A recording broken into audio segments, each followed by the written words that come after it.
ஓம் சரணாகத தீனார்த்த பரித்ராண பராயணே சர்வஸ்யார்த்திகரே தேவி நாராயணி நமோஸ்துதே. வணக்கம் நேயர்களே, இது மகாலட்சுமி ஜோதிடம் வழங்கும் காலச்சக்கரம். உங்கள் அன்பு ஜோதிடர் ஸ்ரீராம்ஜி பேசுகிறேன். அனைவரும் நலமுடன் இருக்கிறீர்களா? நன்றாகத்தான் இருப்பீர்கள், நன்றாக இருக்க வேண்டும். இன்றைய காணொளியில் நாம் காண இருப்பது மகிழ்ச்சி தரும் மங்கள கௌரி யோகம். உபயோகங்கள் நிறையனவற்றை நம்ம தொடர்ச்சியாக பார்த்துட்டு வரோம். அதில் ஒன்று தான் இந்த மங்கள கௌரி யோகம். இந்த யோகத்துக்கான விதிகளில் ஒரு சூட்சுமம் என்னென்னா, நார்மலாக நவாம்சத்தை பற்றி நாம் அதிகமாக கவலைப்பட மாட்டோம். நவாம்சத்தை நான் பெருசாக அனலைஸ் பண்ணுறதில்ல. அனலைஸ் பண்ணி அதன் மூலம்தான் பலன் வருதுன்னு சொல்லுவதும் இல்லை. ராசி கட்டத்தில் இல்லாத எந்த ஒரு ரகசியமும் நவாம்சத்தில் வராது. ஒரு கிரகங்களின் துல்லியத்தன்மையை தெரிந்துக்கிறதுக்காக தான் நவாம்சம் மற்ற வர்க்க சக்கரங்கள் எல்லாமே பயன்படுத்த போகிறது. மற்றபடி ராசி கட்டம் மட்டும்தான் ஒரிஜினல், மற்றது எல்லாமே கற்பனை கட்டங்கள். ஆனால் இந்த மங்கள கௌரி யோகத்தை பொறுத்த வரைக்கும் நவாம்சத்தின் துணை கொஞ்சம் தேவைப்படும். உங்கள் ஜாதகத்தில் லக்னத்திற்கு 10ஆம் அதிபதினு ஒருத்தர் இருப்பார். இந்த 10ஆம் அதிபதி ஆட்சி, உச்சம், மூலத்திரிகோணம் அல்லது திக்பலம், இந்த 4ல் ஒரு நிலையில் ராசி கட்டத்தில் இருக்கணும். இந்த 10ஆம் அதிபதி உங்களுக்கு வலுவாகணும், அது ரொம்ப முக்கியம். மங்கள கௌரி யோகத்தின் விதியே அதுதான். லக்னத்திற்கு 10ஆம் அதிபதி ஆட்சியோ, உச்சமோ, மூலத்திரிகோணமோ அல்லது திக்பலமோ, இந்த 4 நிலையில் ஏதாவது ஒன்றில் இருக்கணும். இது போக இந்த 10ஆம் அதிபதி நவாம்சத்தில் ஒரு வீட்டில் உட்காந்துட்ருப்பார். அந்த நவாம்ச கட்டத்தின் வீட்டு அதிபதி ராசி கட்டத்தில் இந்த 10ஆம் அதிபதியோட தொடர்பில் இருக்கணும். புரிஞ்சிருச்சுங்களா? ஏதாவது ஒரு வகையில் கேந்திர தொடர்போ, திரிகோண தொடர்போ, பரிவர்த்தனை தொடர்போ, இல்லை ஒருத்தர் பார்த்துக்கிறதோ, இல்லை ஒருத்தர் மட்டுமே பார்த்துக்கிறதோ, அல்லது நட்சத்திர சாரமாவது கொடுத்துருக்கிறதோ இருந்தே ஆகும். இப்போ ஒரு உதாரணம் எடுத்துக்கலாம். நீங்கள் மீன லக்னம்னு வச்சுக்கோங்க. 10ஆம் அதிபதி யார்? குரு. இப்போ இவர் ஆட்சி, உச்சம், திக்பலம்னு அடையிறதுங்கிற போது லக்னத்தில் இருந்தால் ஆட்சியும் அடைவார், திக்பலம் அடைவார். 5ஆம் இடத்துல இருந்தால் உச்ச வலிமை பெறுவார். 10ஆம் இடத்துல இருந்தால் அவர் ஆட்டோமேட்டிக்காக ஆட்சி, மூலத்திரிகோண வலுன்னு இருப்பார். ஸோ இதில் ஏதாவது ஒரு நிலையில் இருக்க. நவாம்ச கட்டத்தில் இவர் மேசத்தில் இருக்காருன்னு வச்சுக்கோங்க. நவாம்ச கட்டத்தில் ஒரு மேசத்தில் இருக்கிறார். இப்போ உதாரணமாக மீன லக்னம், குரு 10ல் இருக்கார், தனிச்ச ஆட்சியாக இருக்கார். அவர் மூல நட்சத்திரம் 1ஆம் பாதத்தில் ஆட்சியாக இருக்காருன்னா நவாம்ச கட்டத்தில் மேசத்தில் இருப்பார். புரிஞ்சுங்களா? இப்போ அந்த நவாம்ச கட்டத்தின் அதிபதி யார்? செவ்வாய். இந்த செவ்வாய் ராசி கட்டத்தில் குருவோடு தொடர்பு இருக்கணும். இப்போ உதாரணமாக மீன லக்னம் 10ஆம் இடத்துல குரு இருக்கார். இந்த குரு பகவான் ஆட்சியாக இருக்கார், மூல நட்சத்திரத்தில் இருக்கார். மூல நட்சத்திரம் 1ஆம் பாதத்தில் இருக்கார். செவ்வாய் இங்கே இவருடைய ஜாதகத்தில் பார்த்திங்கன்னா மேசத்தில் ஆட்சியாக இருக்கார்.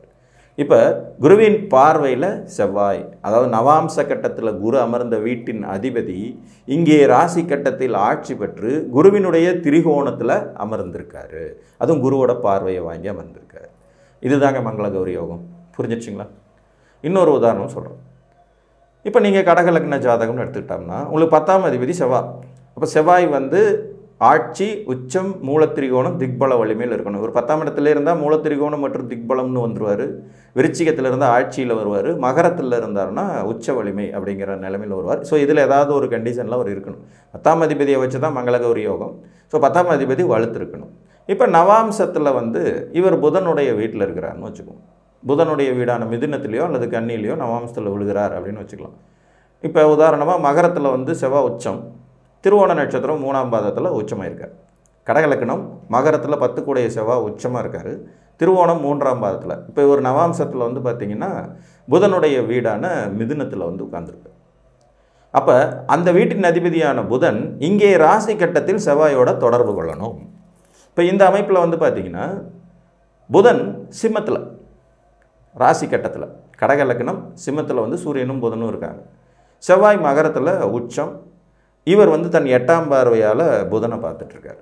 அதாவது நவாம்ச கட்டத்தின் இவர் அமர்ந்த வீட்டின் அதிபதியான புதனோடு தொடர்பு கொண்டிருக்கிறார்.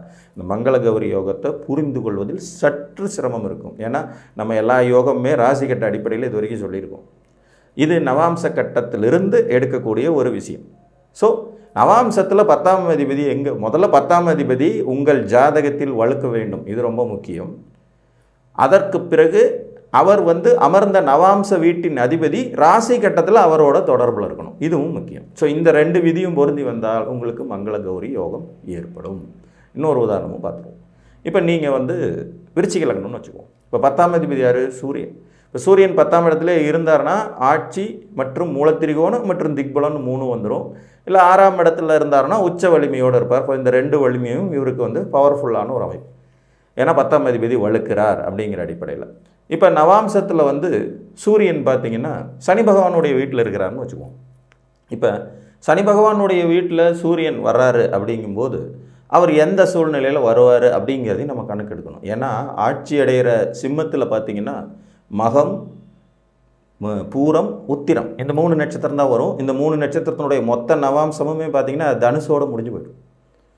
இது ஒரு சூட்சம். நம்ம ஒரு கணக்கு போடுறோம்னாலும் அந்த கணக்கில் இருக்கிற துல்லியத்தன்மையும் எடுத்துக்கணும். சரி, ஒருவேளை சூரியன் வந்து மேசத்தில் இருந்தாலும் சேம் அதே மேசத்தில் ஆரம்பித்து தனுசோடு முடிஞ்சு போயிடும். ஆக எப்படி பார்த்தாலும் நவாம்சத்தில் சூரியன் சனியோட வீட்டில் ஆட்சி உச்சம் பெற்ற நிலையில் ராசி கட்டத்தில் இருக்கும்போது போக முடியாது. புரியுதா உங்களுக்கு? இப்போ மேசத்தில் சூரியன் இருக்காருன்னா ஒன்று அஸ்வினியில் இருப்பார், இல்லை பரணியில் இருப்பார், இல்லைன்னா கார்த்திகை 1ஆம் பாதம் வரைக்கும் இருப்பார். அப்போ அந்த கார்த்திகை 1ஆம் பாதங்கிறது மேசத்தில் ஆரம்பித்து தனுசுக்குள்ளே 9 பாதங்களும் முடிஞ்சு போயிடும்.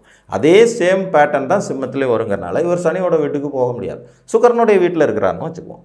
இப்போ நவாம்சத்தில் வந்து சுக்கிரனுடைய வீடான ரிஷபத்திலேயோ அல்லது துலாத்திலேயோ சூரியன் இருக்காருன்னா இப்போ ராசி கட்டத்தில் சுக்கிரனும் சூரியனும் தொடர்பு கொள்ளணும். இதில் என்னென்னா சுக்கிரனும் சூரியனும் ஒருத்தர் பார்த்துக்கிற அந்த வாய்ப்பே கிடையாது. அப்போ சூரியனும் சுக்கிரனும் ஒன்றாக சேர்ந்திருந்தால் போதுமானது.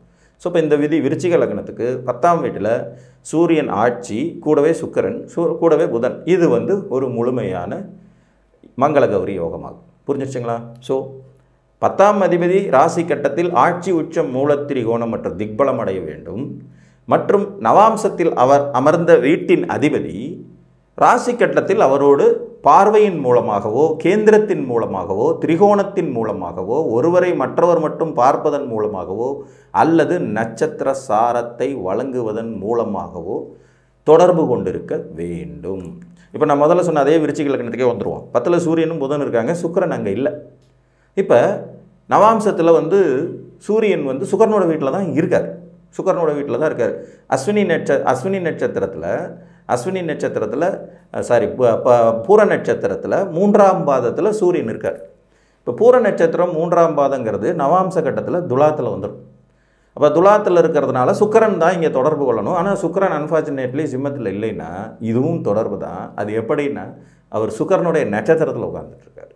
நவாம்சத்தில் யாருடைய வீட்டில் அமர்கிறாரோ அந்த வீட்டின் அதிபதியின் நட்சத்திரத்திலேயே இங்கே ராசி கட்டத்தில் வலுத்தும் உட்கார்ந்துருக்கார். இது புரியுதுங்களா? இதுவும் ஒரு வித தொடர்பு. ஸோ திரிகோண ரீதியாக தொடர்பு கொள்ளலாம், ஒரே வீட்டில் இணைந்திருக்கலாம், கேந்திர ரீதியாக தொடர்பு கொள்ளலாம், ஒருவர் மற்றொருவரை பார்க்கலாம், அல்லது இருவரும் ஒருவரை பார்த்து கொள்ளலாம், அல்லது நட்சத்திர சாரத்தையாவது பெற்றிருக்கலாம்.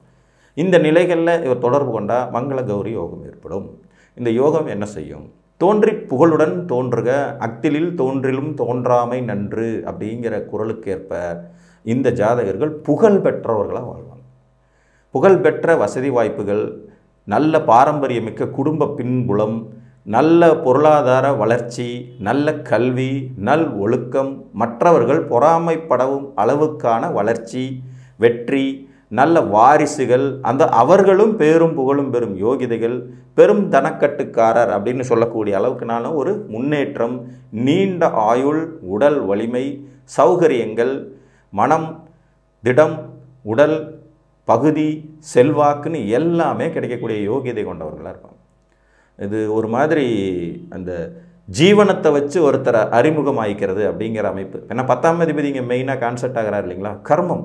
இவர்களுடைய கர்மாவே நல்ல கர்மாவாக இருக்கும். அதாவது பிறப்பிலேயே ஒரு புகழுடைய குடும்பத்தில் பிறக்கிறது, நல்ல விதமாக வளர்ச்சி அடைகிறது, தொடர்ந்து வாழ்க்கையில் முன்னுக்கு வர்றது, அடுத்த கட்டம்னு நகர்றது, எல்லாருக்குமே நல்லவர்களாக இருந்துக்கிறது, சமுதாயத்திற்கு தொன்றாற்றுவது, மக்கள் பணி செய்வது, அரசாங்கத்திற்கு நல்லவர்களாக இருக்கிறது, அரசு அதிகாரமிக்க பதவிகளில் இருக்கிறது, நல்ல வாழ்க்கை துணையை அடைந்து கொள்வது, நல்ல உடல் ஆரோக்கியம், தேக ஆரோக்கியத்தோடு வாழ்கிறது, நீண்ட ஆயுள் பலம் கொண்டவங்களாக இருக்கிறது, நல்ல வாரிசுகள் பிறப்பது அதுவும் இருக்கும். அவங்களுமே வளர்ச்சி, முன்னேற்றம், யோக பாக்கியதைகள் போன்றவற்றை பெரும் தகுதி கொண்டவர்களாக இருப்பாங்க. இருக்கிறதுலே ஒரு சிறப்பான அமைப்பு தான் இந்த மங்கள கௌரி யோகம்.